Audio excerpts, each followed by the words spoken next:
Rồi đó.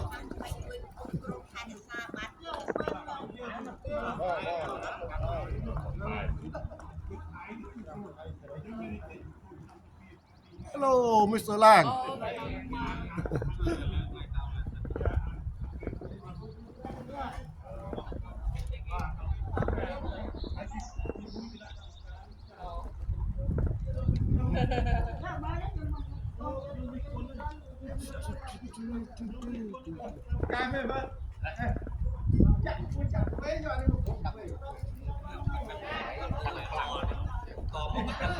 Lần này có quạt trong trong giọt kia quạt nhau vào đầu à ba Lang lên mà. cày kìa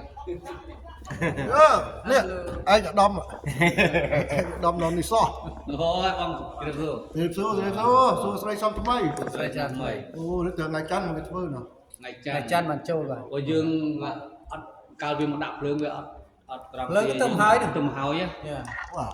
Và hôi vì ngày sau nữa nó hỏi dương ở hiền đây nó vô YouTube rồi YouTube. mùi đấy Well, Brian Stray Outdoor. Brian Stray Outdoor. Đó thọt lên. Hi, how can I help you, sir? You know play Thai Yam today? No. No. Hello Lang. Hello. Bye. สดสบาย Happy New Year บ้าง Happy New Year.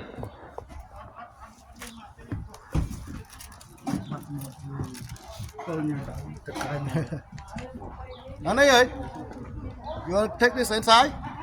It's on record though. It's on record now.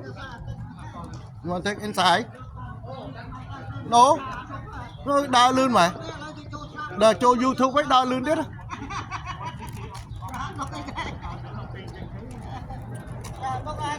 Yeah.